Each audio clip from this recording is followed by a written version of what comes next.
Well, good afternoon, everyone. It feels like it's been a little while, and then also feels like it hasn't been any time at all. A little bit. Here we are again, getting ready.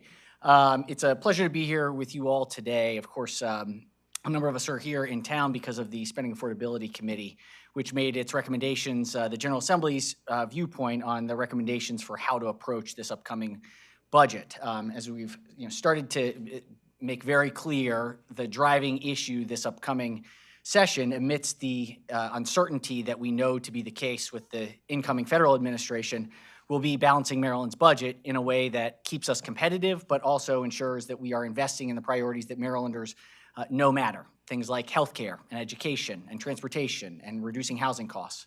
And so this is going to be our most important job, as it always is, in balancing the budget. And this year is going to be tough decisions.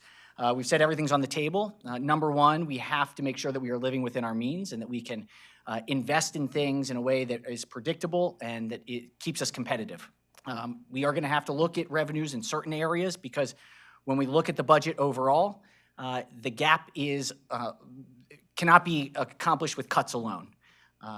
There's been a lot of conversation about the impact of education spending in the blueprint and Kerwin.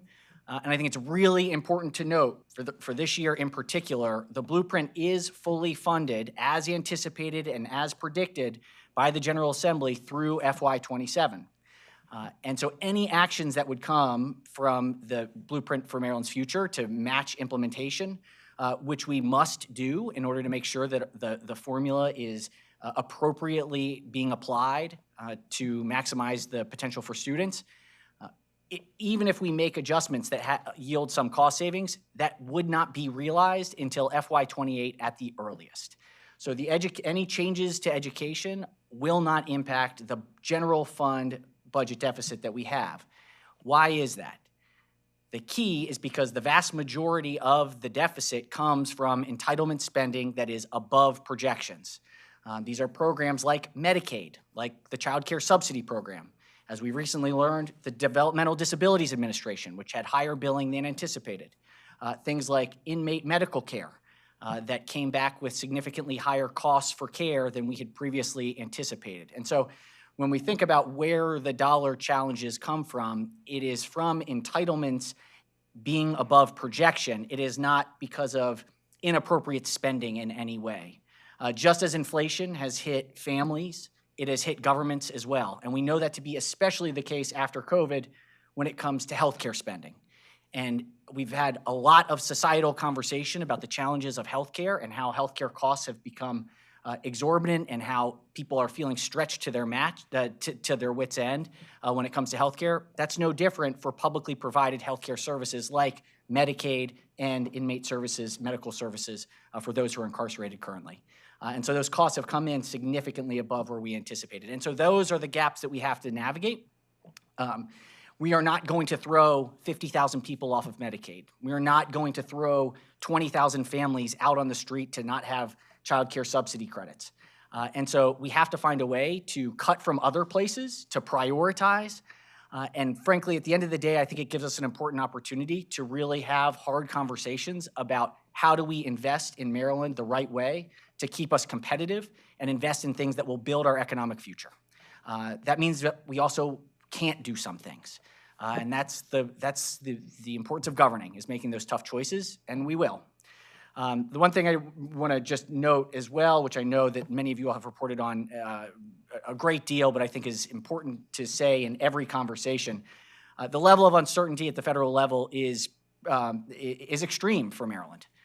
We are very exposed when it comes to the federal government. And I believe I was just reading an article, I think it was in the Banner, but I can't remember, that talked about sort of each state has its own competitive advantage. Some have oil, some have Disney World. And in fact, yes, Maryland does have the federal government. We are a state that has benefited by being in close proximity to Washington, that is highly educated, highly compensated individuals who are helping to run our nation.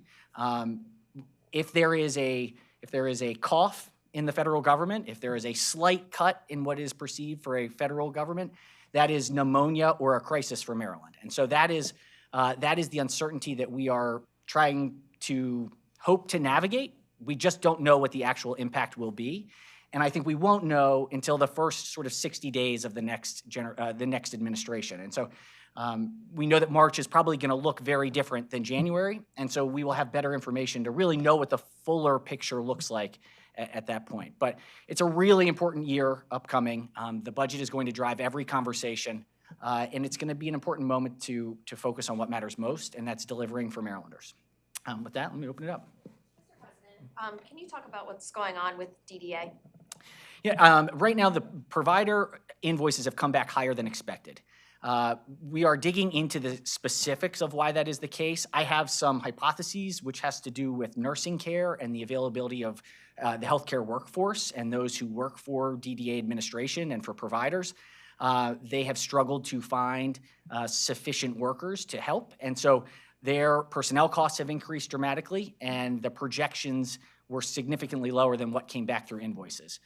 We have to go through the details and really make sure that all of these invoices are accurate and that they are appropriate. I suspect they are, and just like DDA costs are similar to healthcare costs, they're rising faster than inflation, and I think the projections did not account for those workforce challenges that I think a lot of the providers are facing. Is it accurate to say then that Maryland Department of Health didn't accurately project what those costs were going to be, that they had bad estimates? I would say their estimates were incorrect based on actuals. Talk about the incoming administration and getting ahead of that curve. How do you do that? I'm sorry, the last part? In possible cuts, how do you get ahead of that curve and the impact on Maryland? You know, I think the governor and the administration have done a good job of trying to anticipate the various areas. You know, if you look just at workforce alone, 9 to 10% of Maryland's W-2 employees are federally employed. And so any small impact, 2 or 3% of employment impact in Maryland is a dramatic impact for our personal income tax, for property tax, for people paying sales taxes. And so it has an outsized role. But it's not just the employees, which I think has been a lot of the focus of the presumable DOGE committee. It's when you look at contracts and you look at NIH spending. University of Maryland and Hopkins rely on NIH spending in significant ways. And so if there are adjustments or cuts to federal grants, that has a huge impact on those institutions. And the pass-through impact is that it affects the employees who work at University of Maryland and who work at Hopkins and all of the other research entities. That's a direct impact on their jobs. And so the W-2 I've really had to learn over the last 3 weeks is how to live in uncertainty and do the best that we can to project where we think there might be impacts. Last week I had a conversation with Andy Harris, who I know is navigating with the administration to get a better sense of what we think the congressional delegation will see in the next administration.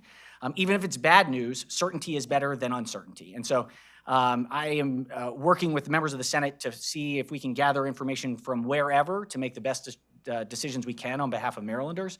And I'll work with anyone, anytime to get to a place if we are protecting Marylanders' values. And so that's going to be our approach for the upcoming year. And it's going to be a different year than we've experienced so far. But I keep saying, you know, we got through this global pandemic. We navigated through it, and I would say largely successfully. And if we were able to navigate through that, we'll get through this budget challenge and reshape government effectively. Mr. President, how much of the structural budget deficit, the $2.9 billion that we're looking at, you know, in the coming year, is going to be made up by revenue solutions? And what are the areas in general that you think the General Assembly is going to take a hard look at? I think it's too early to say specifics. You know, the governor will introduce his budget on January 15th. That will be his first stab, the administration's first stab at how they intend to approach it. I think we have to focus first and foremost on living within our means and reducing costs where possible. That has to drive the decision making because it's not just about 1 year, it's about setting us up for 6 years of success. Certainly, we will not make up all of it with revenue. That's a non-starter. But it will be a part of the mix so long as anywhere we are talking about revenue is not something that will make us less competitive regionally and nationally. The governor and his budget secretary have signaled that they are continuing full throttle hiring, even in light of the fact that the state is facing these budget challenges. does the legislature believe that the governor has to re-examine his thoughts on hiring and perhaps slow down in some areas, while dealing with the budget issue? Yeah, currently right now, there had been about 10,000 vacancies in state government, and that's in the higher education system and across state agencies. We have not gotten to 10,000. There's still another gap of about 4,500 positions that are, in some cases, long-term unfilled. Our recommendation today through SAC was to use those unfilled positions first before creating new ones. We're struggling in state government to fill those pins, and that's not a surprise. Any frontline service, you see it with law enforcement agencies, you see it with hospitals, you see it with local government. Anywhere that there is frontline service occurring, there's a struggle to find employees to fill those jobs. And so, I think the governor's office is still moving forward with hiring because we have a lot of vacancies still. And so we do still need to fill those critical roles. And I think that it's appropriate where they are because the vacancy level still remains exceedingly high. I want to follow up on Brian's question. And you said in your opening remarks, you're going to have to look at revenues in certain areas. Would you give us an example of what those areas are? Look, I think when there are opportunities to look at loopholes or long time past rebates or foregone revenue, things that we've done that are tax credits that are not performing well, that have lived beyond their useful life, places where we've given up revenue. There are entities or individuals that take advantage of these loopholes to minimize their tax burden, which is in the rules. But we have to look at all of those and say, are there ones that we've had in place for many, many years that maybe have already accomplished their goal or are no longer functioning? And so that will be a key area. We will look at places where our tax code does not appropriately approach the business community, where there's distortions.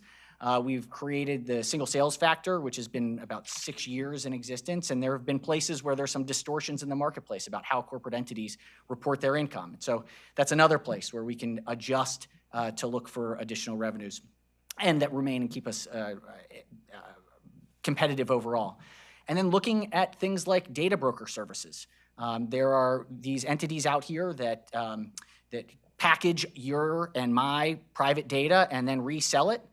In my mind, that is a good, but right now it's considered a service. And so that's an example of something that really in the modern economy is a final product good, but has not been deemed such. And so there are places and examples where there are digital products or things in the modern economy that are not appropriately taxed as we would if we had done it as if they were a CD or a cassette, or probably people don't even know what a cassette is anymore.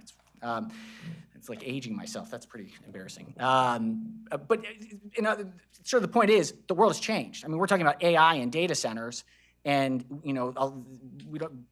data repackagers don't participate in the public system and are not taxed in any way. So I think there are places in our economy that we can adjust to make up for gaps. But again, first and foremost, we must live within our means. And I think it's really important to set that standard that we have to adjust government spending to better match the revenues that exist today before even broaching the conversation around revenues. You mentioned, we often hear critics argue that the previous administration left the state a surplus, and where did that money go? Do you believe that the decisions made by you and the rest of the General Assembly have resulted in the situation that we're facing right now? Look, first and foremost, I completely understand that question, and I can understand where Marylanders feel this frustration. If we had these record surpluses, how is it possible? Well, the reason we had those surpluses are the very reasons that ended up that the Biden administration did not continue. There were, and what people are blaming inflationary costs on, those surpluses came from the federal government providing resources to the states to weather the COVID pandemic. And if you look at some of the comments from our former governor and how he decried the administration's actions, it was those very actions that created those surpluses in the first place. And we put them towards one-time costs. We've invested enormously in capital investments across the state. We've invested in roads and bridges, in public facilities, in development projects that have helped stimulate growth. But it was all one-time expenditure. And so it wasn't as though there was some magical approach to governing and budgeting. It was that we had a massive influx of about $4 billion from the federal government that the state was able to put in reserves. And if you look at where we are today, we have a 10% rainy day fund, which is the most cash we have ever had in our rainy day fund in the history of Maryland's existence. So we've put places and stockpiled savings away in areas. What I don't think any of us anticipated was the rapid growth of the cost of care in Medicaid, the rapid uptake to the degree that it was taken up in the child care subsidy, the cost of medical care for inmates, and now more recently, the Departmental Disability Administration. The rate of growth in those programs was significantly higher. And if I kind of dig in a little bit on Medicaid, I think it's really important. It wasn't that there was a massive influx of enrollment. There weren't a whole new, there wasn't a great influx of enrollees that would say, okay, we're now covering a lot more people. The reality is that what we were seeing come out in Medicaid is that those who are coming for care now often had delayed care during the pandemic. And so when they are coming to the hospital, they're sicker and they're staying for longer. They need procedures that are more expensive. And this is all this ripple effect of a once in 100-year global pandemic that we're still trying to navigate. It's playing out in places like our Medicaid expenses that are significantly higher. And so we just did not project those costs to increase as much as they have. You tie on top of it the challenges that healthcare institutions have had with their workforce, and all of these pressures are combined, and that's what brings us to where we are today. But it wasn't some sort of magic wand that existed previously. It was federal dollars that have been spent, and the pandemic's over.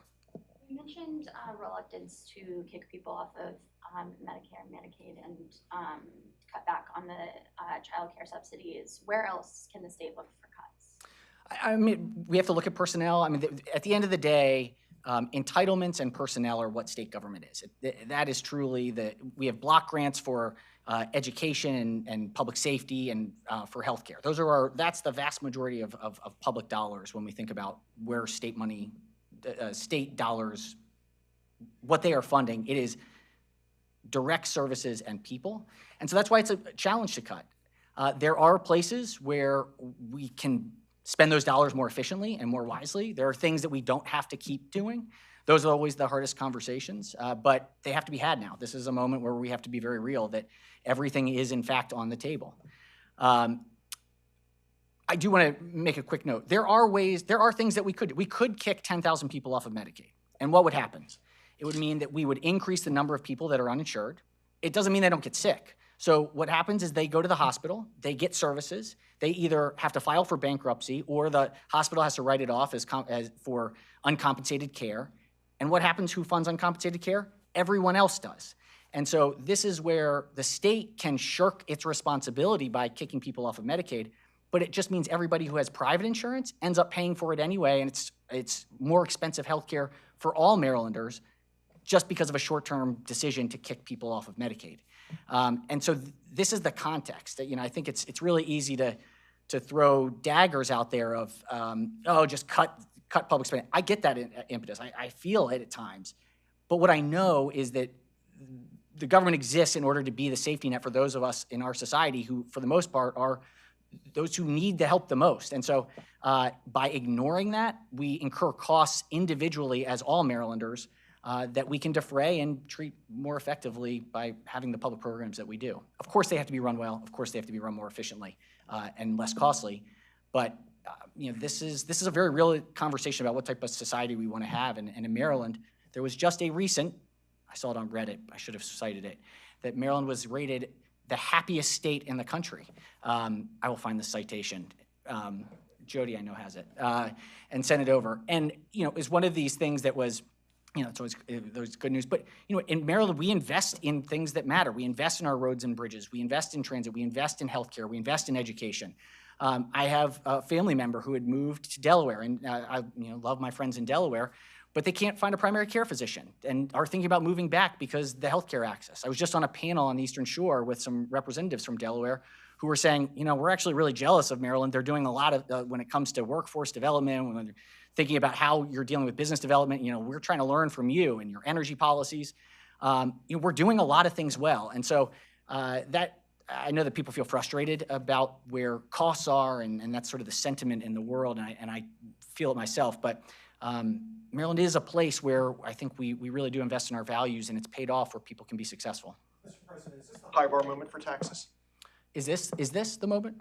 I High don't. bar, you described yourself as having a high bar for taxes. Are we at that high bar moment? I think we are getting to the place where we have to be realistic about what costs are available, what costs can be cut, and what we're going to backfill to make sure that we don't push costs to individuals. So I think we'll know more in January. We'll have a better picture in January, and we'll know a lot more in March. But if looking in the crystal ball, Maryland has a really, really tough moment ahead, given our exposure to the federal government and what that means for our economy. And so we've got to make some strategic choices about where we are going to invest moving forward to remain competitive. We've talked a lot about the operating budget, but one thing that I haven't heard talked about is how the state's going to solve for the $1.3 billion structural gap in transportation trust fund, especially given that the Train Commission has not met. How does the legislature address that coming into the session? You know, this is one of those situations where it's impossible to do all things. What I think we need to do when it comes to transportation is very much focus on the state of good repair. And you'll see that reflected in the Spending Affordability Committee's report. We have to maintain what we have in world-class form. And when you look at our transit systems and our bridges and our roads, there is room to be concerned that we have to increase our investment in maintaining what we have. It's difficult to know what's going to happen to the bipartisan infrastructure bill and some of the federal dollars that had been available through the Department of Transportation. And so as that uncertainties exist, I think it's absolutely critical that the Department of Transportation in Maryland focus on maintenance and the state of good repair for all of our modes. Two things. Follow up on that. Do you believe the red line is a reality, given the situation? Yeah, I think that the administration is taking a close look at the likelihood of federal funding. What I do know is that the last time the Trump administration had an approach for the Federal Transportation Agency, there was not a single project that moved forward. In the project category that the red line currently exists within. And so I think we have to be realistic that it is unlikely. But look, you never know. I think this is where I think there's a moment for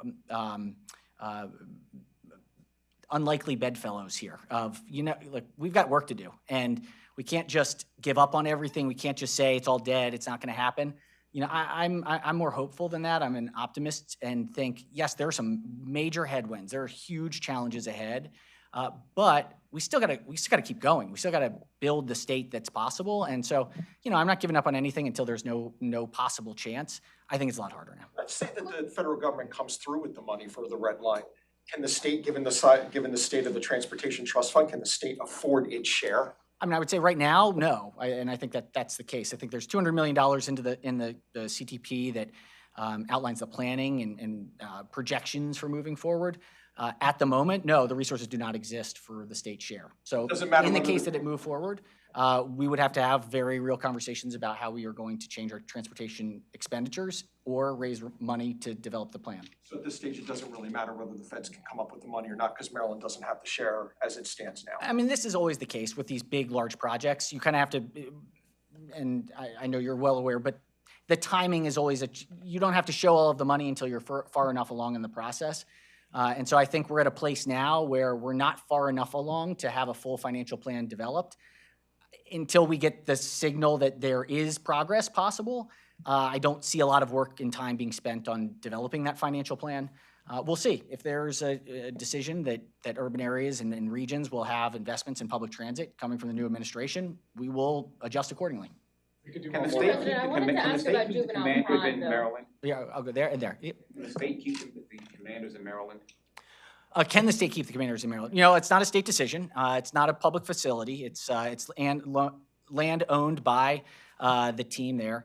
It appears that all indications are that the team desires to go to RFK Stadium, or what was RFK Stadium in DC. What I do know is that the commanders will not just pick up and go, and that they owe a duty to Maryland to invest in Prince George's County to string the state along for this period of time and then pretend that they can just leave and go without making sure that they are making strong investments in the people and economic opportunity of Prince George's County, that would be a huge mistake for them. And so I'm hopeful that productive conversations can happen no matter how it lands to ensure that wherever they go, they understand the importance of investing in the people of Prince George's County and the region as they make this decision. Yep. And- Sorry, thank you, I appreciate it. I know at the end of this last session, some state's attorneys ended feeling like they were heard when it comes to their concerns with juvenile crime, but they felt like there was still more to be done, specifically when it comes to the Interrogation Act. Is there an appetite this upcoming session to revisit some of those concerns and make even more adjustments to the juvenile justice laws? You know, I think we have to see how this law is implemented. We've established this commission. We made a number of changes last year that were challenging. They were really challenging. I mean, it was a difficult bill and series of adjustments to make. We have to see how those play out. I am heartened to a degree of the increased collaboration and discussion. I've had a number of conversations with my own state's attorney, Ivan Bates, about a number of these issues. It is about people doing their jobs and implementing with the tools that they have. We have provided a significant number of reforms and tools and resources for all of the agencies that are involved in young people who commit crime. There needs to be collaboration and work together to fix this problem. This is not a problem about what law is or is not in place. We had that conversation. Where we are, this is about execution and really actually fixing the problem by doing your job. I will say, when I look at the agency itself, we had a recent report that came out, I think sometime this week, looking at the impact. And one of the stark realities was that within the agency, in a number of cases, the resources and services and interventions that are available are not tracked for quality or effectiveness for who is being placed in those services. This to me was mind-boggling and has to be job number one. If a 12-year-old has a certain set of characteristics, we should know what intervention is going to have the best likelihood of changing that child's trajectory.